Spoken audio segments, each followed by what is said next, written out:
My name is Bill Crawford, and I'm an alcoholic. Now the sound is acting a little funny from the meeting room. Do you hear me? Give me a high sign. Can I be heard? And I don't know what to do about it. If it goes crazy, I'll just keep talking, I guess. Sometime I'll say something worthwhile, and I don't want you to miss it. And thank you for being back at for having me back at the Primary Purpose Group. Y'all have always, for as far as I can remember, got me down about once a year. And this is my once a year by Cyber. It's a little bit different. And I was just saying earlier that I hope we get back to regular shoulder to shoulder, actually pressing the flesh meeting pretty soon. Thank God for Zoom, but I'll be glad to get back to what we call the real meetings. This strange time, this COVID-19 virus, I'm thinking that it's turned the whole world, and certainly our country and where we live, upside down. And in the real math of the thing is really, it hadn't really lived up to what they marketed it about it to begin with. It's a pretty low death rate and pretty low incidence of people getting real sick with it when you do the numbers. I'm not of it, don't get me wrong. I'm just saying that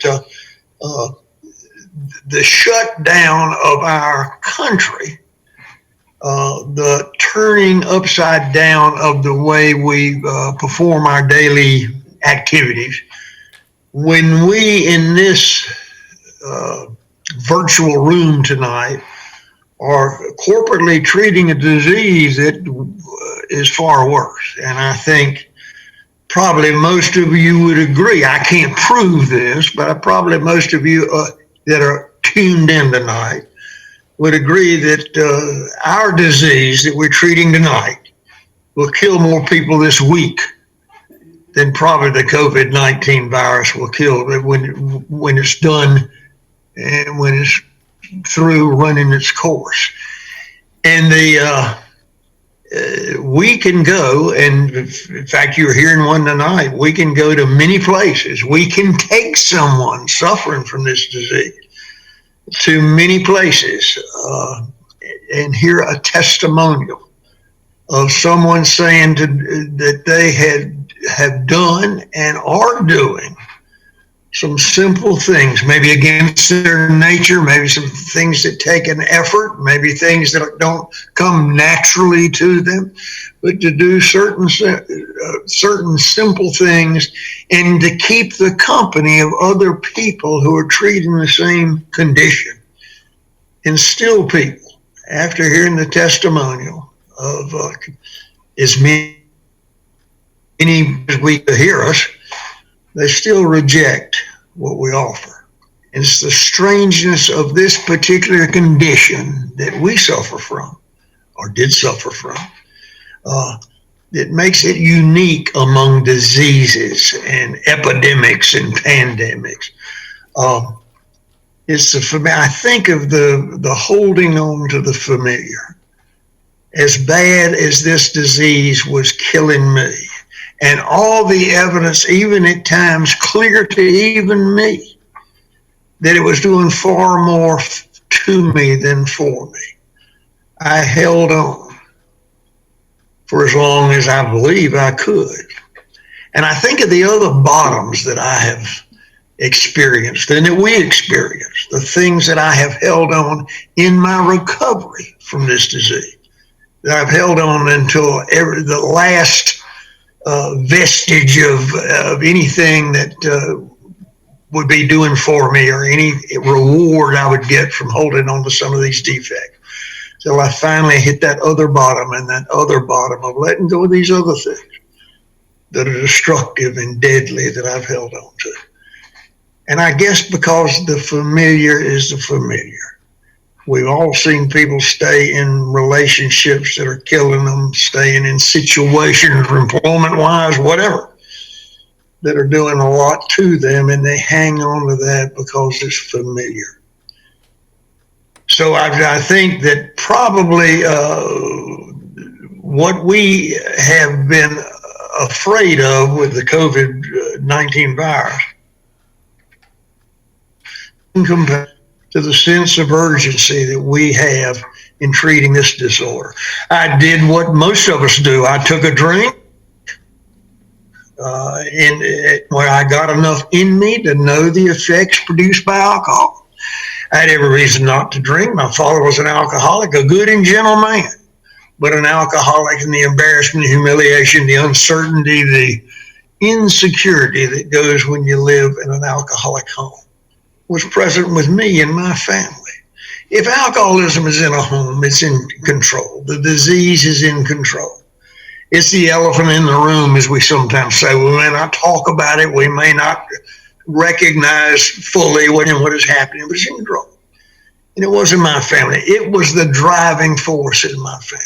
I had a reason not to drink. But I wanted to be cool. I wanted to be with the right guys, and I would take a sip of this and a half of a can of this, and to be among them, to be part of it, because the need to be part of, the peer pressure, was stronger than my fear and guilt that I associated with beverage alcohol. And one night, Sonny, Charlie, and I were at the Green Hill Cemetery, where we'd go for privacy, and we had some cheap wine. And I ingested enough of this cheap wine to know intoxication for the first time, and the magic happened. What it does for us that it doesn't do for most people, so the experts say. Most of the experts agree that about 9 in 10 people who experiment with alcohol do not get the special thing from it that we get. The special magic, that special thing that made me feel a part of enough, it filled a hole I didn't even know was there until it was filled by this. I assumed that what it did for me, it did for Charlie and Sonny. I assumed what it did for me, it did for everybody that I hung around with and drank with. I know now that I was in that special 10%. That receives that special reward. I love the doctor's opinion chapter. There's a scientist who didn't really set out to do a scientific study of us and our condition, but he ran a hospital that treated thousands of us. And he made certain observations about us that he just couldn't help but notice, that he couldn't deny. That these people drink certainly because they like the effect produced by alcohol. They like the drug effect produced by the euphoria produced by alcohol. But he said something unique happened, no matter what type. And he listed the types, the dangerously antisocial, et cetera, the different types. But he said no matter what category he would put us in, that certain things happen to us, all of us, that are different from normal drinkers. And what really astounded him more than anything was this phenomenon of craving. He noticed in us, Bill Crawford, that and people of my ilk, he noticed that when people started to drink, they were more uncomfortable, more distressed, more agitated than if they hadn't had a drink at all. And so that craving started, and he didn't know what to call it but an allergy. There's some kind of physical allergy these people have. A phenomenon is, if you hadn't looked up that word lately, what it means is you see it, but you can't explain it. He saw it, I can't explain it. But something makes them irresistibly drink that next drink and that next drink and that next drink to quiet the craving. So no matter what happened when they took the first drink, they continue to drink because of this unique connection physically with alcohol. I knew that. I knew that before I ever heard of Dr. Silkworth or the doctor's opinion or whatever. I knew that if I went in a place where I could only get a drink or two, I better refuse, because I was only going to feel worse. My alcoholism story is like yours. It's we have unique experiences with alcohol. Different things are done to us as a result of this disease. Um, everybody's trying to top each other nowadays on how many DWIs they've had, or and so people go to jail a lot or don't go to jail at all. People get arrested for drunk driving, and some people not arrested at all. People lose families, and some people don't. People lose jobs, and some people don't. But the togetherness, the lightness that we experience, is that alcohol does something special for us that makes us compulsively use it, which causes the price that it demands. And I begin to drink, and I continue to drink to regain that good feeling. And what in the beginning it seemed to be that it did very little to me as opposed to what it did for me. And I wasn't going to turn around like my daddy. I was going to quit drinking one day, and like young people are, I'm going to be rich and famous or whatever young people think they're going to be. I'm not going to do this forever. I'm just having a good time. I'm just running with the boys. I'm sowing my wild oats, and everybody in this room who has any inkling knowledge of alcoholism knows that that's not what I was doing. I was learning to live my life. I was learning to quiet the demons. I was learning to cope in my own skin by the use of this. I've heard people say, and I believe it, that somehow whatever maturing that we do, whatever we learn by the school of hard knocks in life, those fight and flight things that happen to normal people and make them grow up, we atrophy. It doesn't happen with us. That I begin to use alcohol to quiet the things, to quiet the disturbance, not using those coping skills or whatever people are supposed to learn. And so I atrophied. So the dependency became greater, facing life. And those things happen, those things that seem to be peculiar to us, like blackouts. The beginning to start in the beginning and unable to stop. The inability to predict my behavior, whether I was going to be happy, sad, or pugnacious, or whatever. All those things, and I begin to lose things. I begin to lose relationships. I begin to realize, even in my rum-dum state, that I was hurting people. I can remember, and we used to do a lot of social activities with my sister. She was a few years older than me, and her husband, and we did things. I went out with them.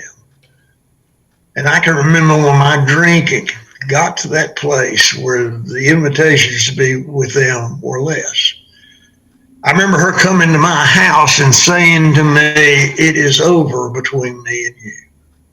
There will be no more our brother and sister relationship in this way. It is over."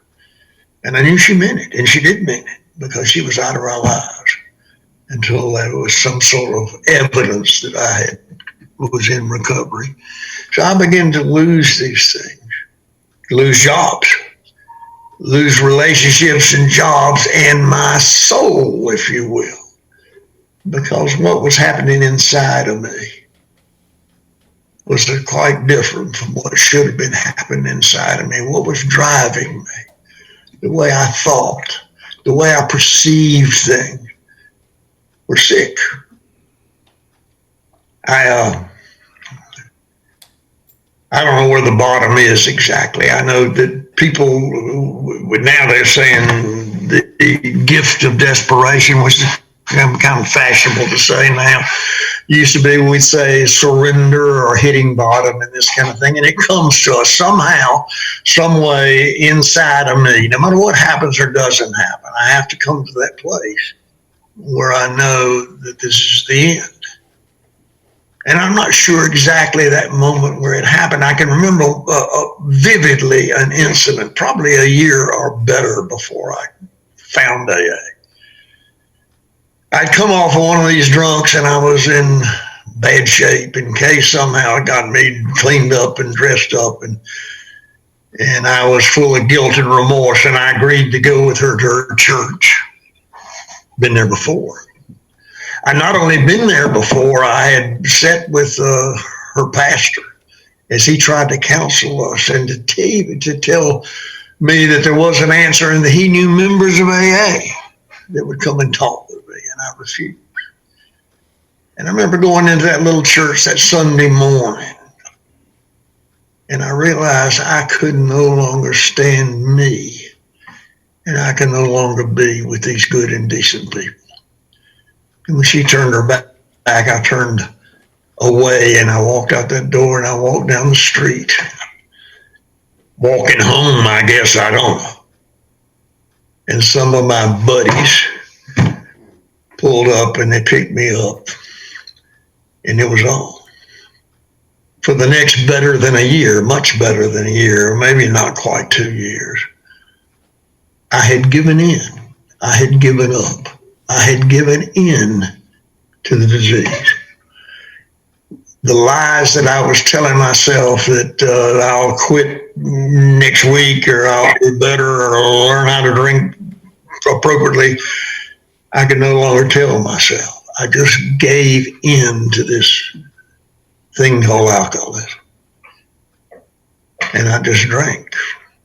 If you'd put me up on your couch for a night or two, I would stay on your couch for a night or two, and you'd get thin with me, and I would move to the next couch, and eventually I'd go home. She took me back every time. And somewhere in this whole mess, she got into Al-Anon. She got into Al-Anon really because I had, at a desperate moment, had called Alcoholics Anonymous, and this was about a year before I got sober.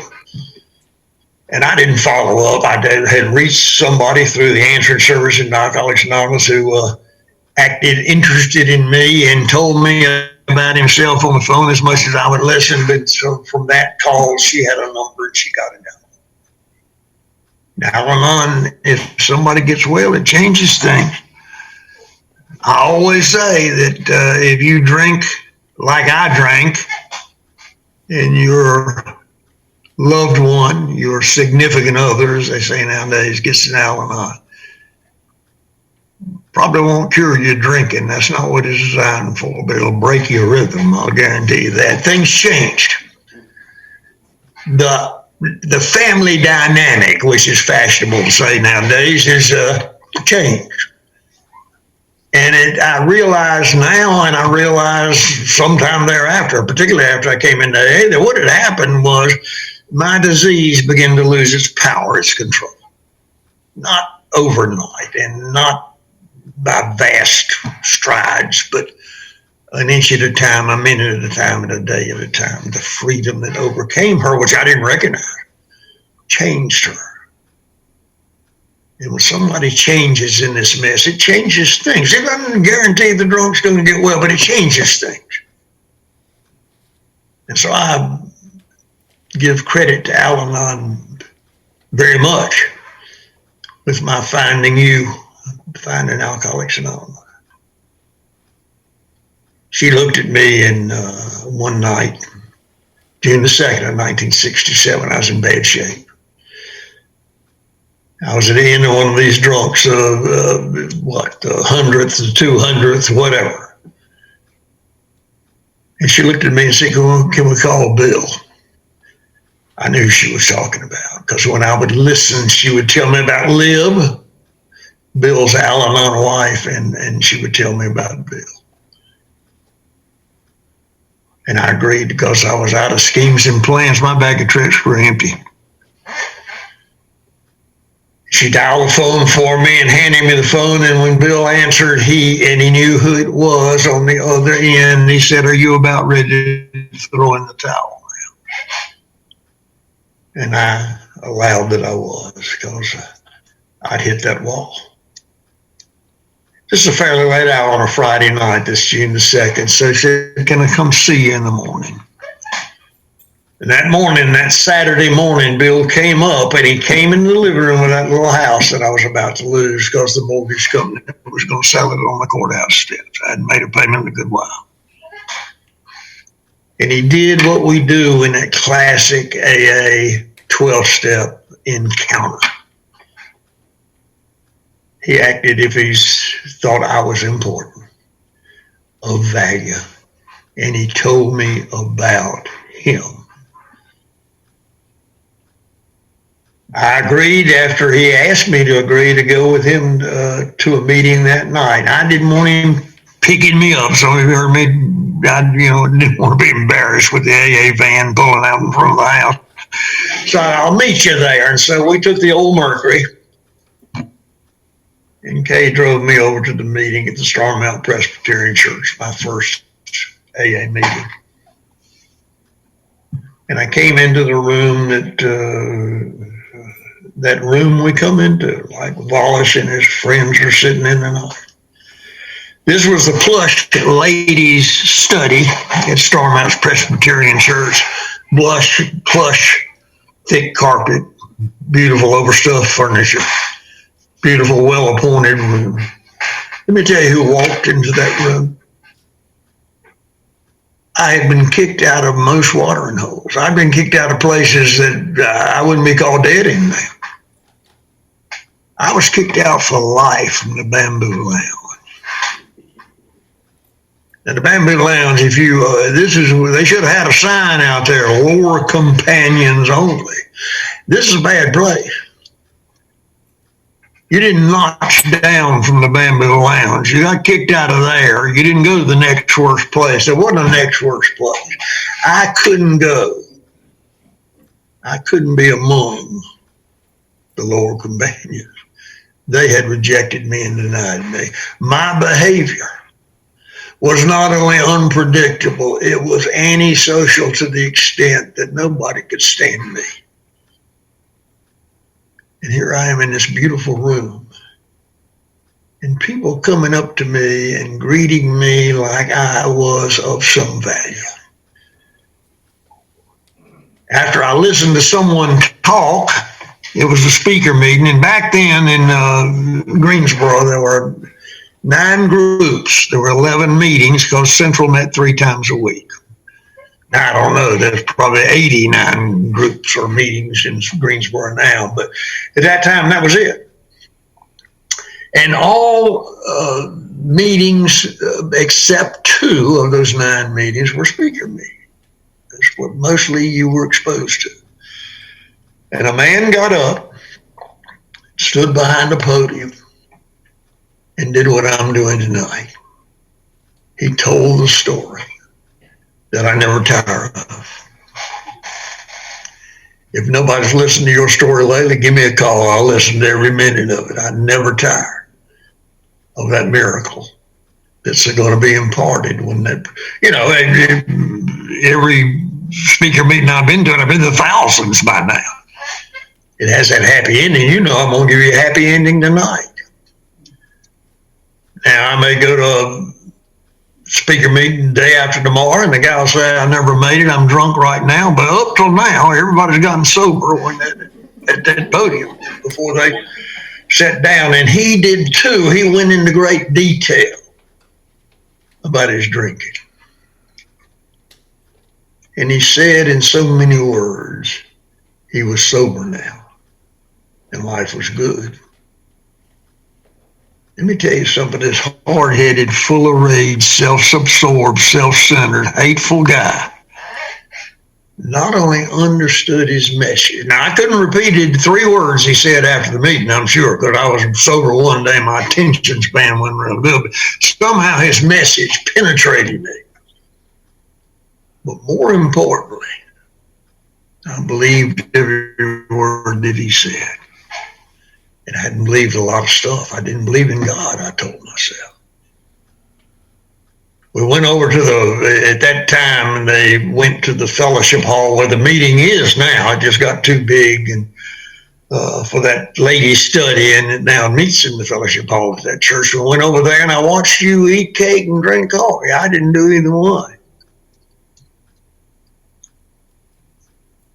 I was too nervous. I didn't like coffee. I told myself. Now I'm hooked on it. I'm, can't do without it. But it took some training to get the coffee, and I didn't like sweets. I told myself.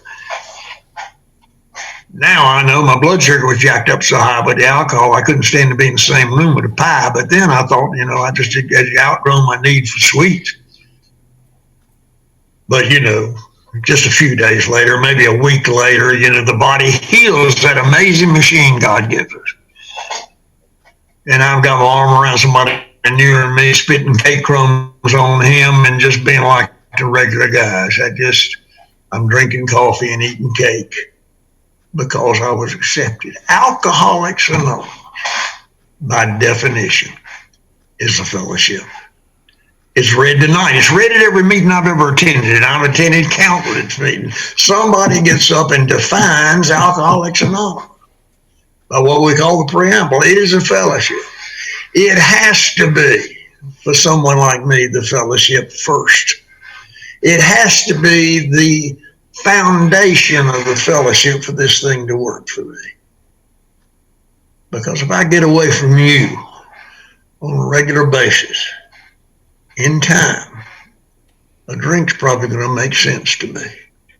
I'm not going to be, after some length of time away from you, I'm not going to be working steps. I'm not going to be in prayerful. I'm not going to be in those morning readings. I'm not going to do those things that I call the program in time if I'm away from you and those reminders you give me.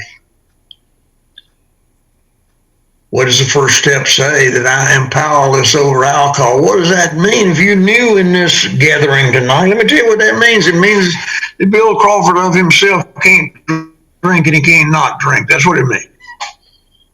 My life is unmanageable. It simply means that this disease manages my life. The beverage alcohol, the drug alcohol manages my life. I know people come in here and say, I've never missed a day's work. Lord, I missed months of work. I got fired from the same place about 4 times, straight commission job. So I didn't mix drinking with work. I didn't mix drinking with anything productive or good or necessary to society or family or whatever. The first step is saying, I am hopeless. That's what it's saying. The short form is I am hopeless. I heard a man say years ago, I stay sober on the first step. That's all I need. I said, and I'm thinking, no. If it's the first step only, you shoot yourself. But thank God for that second step that says there is hope. There's hope beyond you. If you're hopeless, there's hope something bigger, greater. Now, Alcoholics Anonymous is a God program. Bill, in all of his writings, makes that plain, but he also makes it plain that you don't have to come in with a hair shirt and sackcloth and ashes of professing belief in God. Whatever you believe is greater and bigger, even the group is okay, but he knows that, or he suspects that ultimately you'll come to know that understanding of God that almost all of us share. You know what Bill says? I think it's a wonderful sentence in the big book. A wonderful phrase, if you will. Deep down in every woman and man, woman, and child is a fundamental idea of God. It may be obscured by calamity, pomp, or worship of other things, but it is there. Is that true? I don't know, you may disagree with that, but if that's true, what he's saying, you're born with that, it's innate. So what it's saying is Bill Crawford had to make some effort, had to make some sort of fight against that natural thing, to resist it, for to make that go away and put God down where it was outside of my purview, outside of my thoughts and vision. And I came back in here and I heard you talking about God and that being raised at my mother's knee, a good religious spiritual woman. and those truths that she taught me, and the Bible she would read me, and all the things that she tried to teach me that were spiritual and good, I knew you were saying the same thing. I knew somewhere in the corner of my mind when I heard you profess what was going on with you belief-wise, I knew I'd heard this before.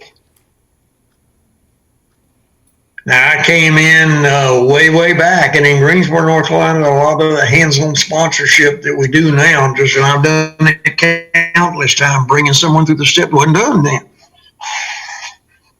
Main sponsorship was service sponsorship. We've been on countless 12-step calls, taking people in the emergency room, hoping to get them a shot in the buttons and formaldehyde and that kind of thing. But it came slowly for someone to actually have me under their wing and bring me through these steps. My favorite prayer to this day is the third step prayer. God, I offer myself to thee.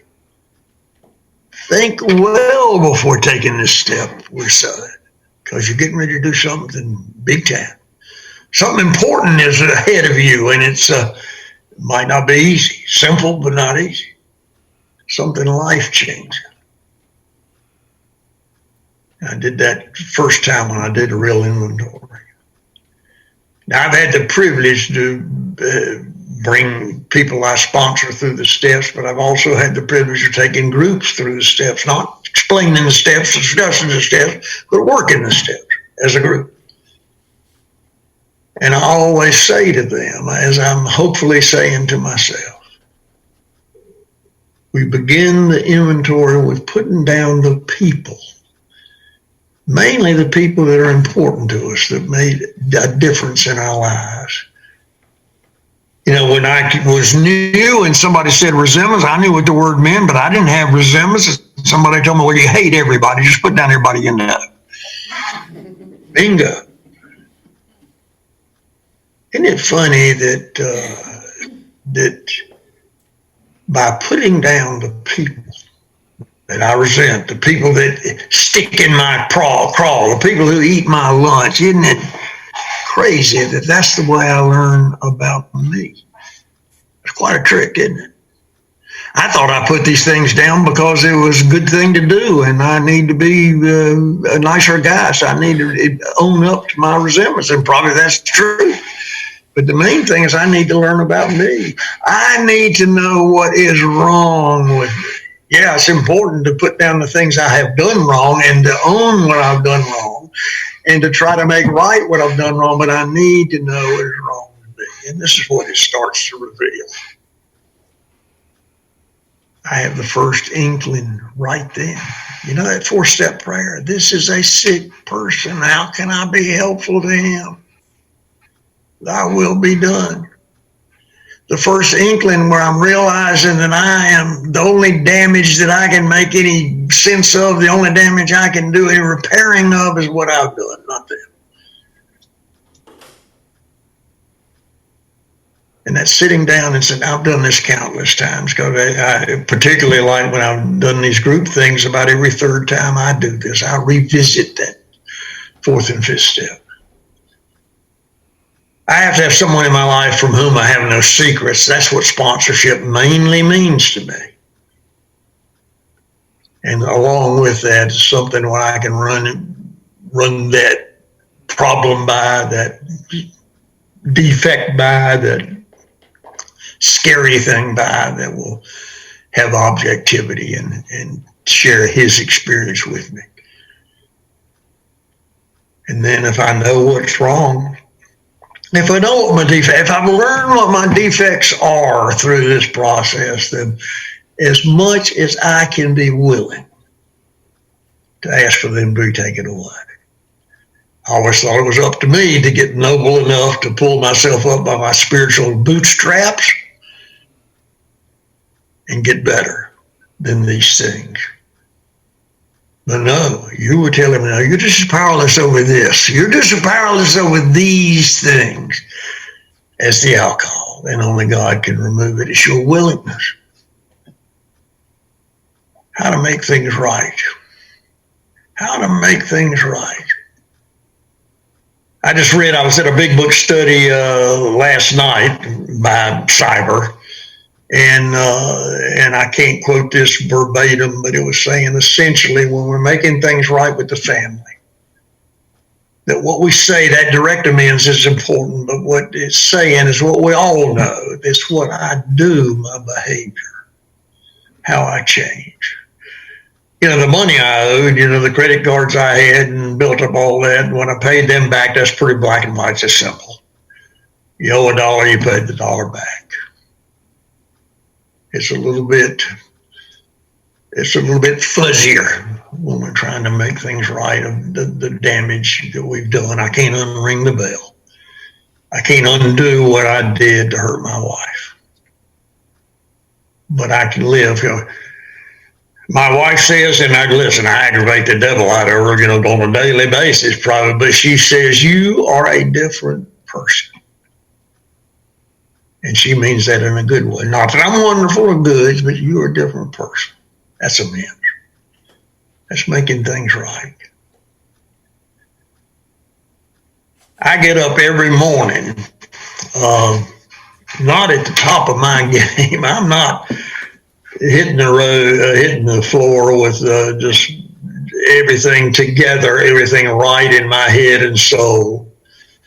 So the first thing I must do is I start reading stuff of spiritual substance, and I prayerfully that 6 things I read every morning. I'm not saying people need to do that. I'm an old retired guy and have time to do it. To get myself on some sort of spiritual footing every morning. To do the things, that prescription in the big book, on awakening. Doesn't say after I've had my cereal or whatever. It's just on awakening. My eyes pop open. My first thought needs to be about that God connection that you taught me. And it makes the day go better. I have ended up, now I'm an old geezer now. If I stay alive and don't take a drink, I'm about a week away from having 53 years of sobriety. The center of my life has been Alcoholics Anonymous basically all those years. It's still the substance of my life. I sponsored my newest pigeon, my newest, as they say now, sponsee, was referred to me out of a treatment center a couple of months ago. And we started working together, and he had the admonition that they give people out of treatment centers. You go to a meeting, 90 meetings in 90 days, and that's fine with me. And I got his promise to call me daily. And as we went through that sort of regimen of the nightly meetings and the daily calls, a meeting here and there would be missed. A call would be missed. And I was trying to get him jump started on let's get together with step 3 and move on with the house cleaning part of this inventory. And I could see he wasn't going to do it, and he was losing interest, as many do. And I said to him, the gift of desire. We talk a lot about the gift of desperation and all the things that accompany that, and that's darned important. But I talk more about the gift of desire. It's the sole requirement for membership in this outfit. It's not a requirement really of AA, it's a requirement of the disease. Unless I have a desire. And desire is a strong word. A desire is tantamount to wanting this above everything else. That's what desire is. I'm not gonna, or the odds are against me, I'll put it that way. And I said to him, apparently you don't have the gift of desire, because we can't get you started on doing these things, and you're doing less and less of these other things. In the sense of urgency that I still have. I don't mean that I'm walking around afraid I'm going to take a drink all waking hours. I don't mean that. But I still possess that sense of urgency about this thing. That I know somewhere in the corner of my head and heart that this is life and death business. As much as I enjoy it, as much as I enjoy the society of AA, the fellowship, the people, as much comfort and peace that I get from that God connection that you gave me. I still have this sense of urgency. I know that this is life and death, and if I'm away from you in this, in time, I will drink again. Thank God I know that. I sat on that tombstone in the Green Hill Cemetery with Charlie on one side and Sonny on the other, one, all drinking that cheap wine. What happened to the three of us? Charlie did apparently get something equal or close to equal from it that I did. And I would run across him occasionally. One time in a treatment center, I was visiting. And I try to tell him about this great news that had happened to me. And he just couldn't get it. I guess Charlie was at a treatment center, but he was in the company of a doctor. And the doctor said, your liver is so damaged, so cirrhotic, you drink again, you can die. And the doctor was right. Said, Charlie drank again, he died. Sonny drank like us, raised hell like us, did the things that we did.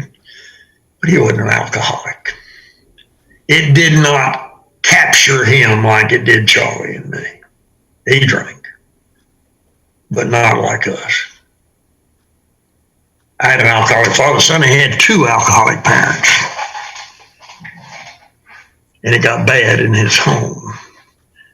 And when Sonny was 15 years old, he spent the summer with us while his father was being tried for the murder of his mother, and Sonny was the witness.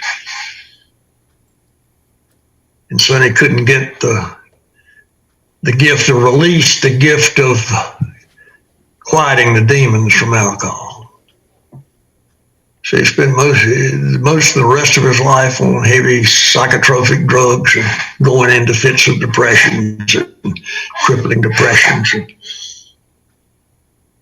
And he died at 62, not from this disease,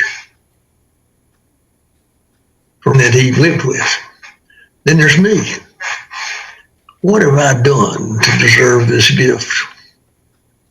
If it had to do with character or smarts, if it had to do with anything good or anything important in the eyes of the world, I doubt if I'd have gotten it. I don't try to figure it out anymore. I just know that I need to be as grateful as I can be. And I'll shut up now and thank you much for allowing me to be back with you at Primary Purpose.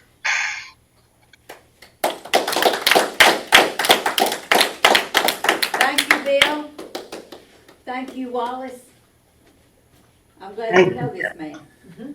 Thank you. Okay.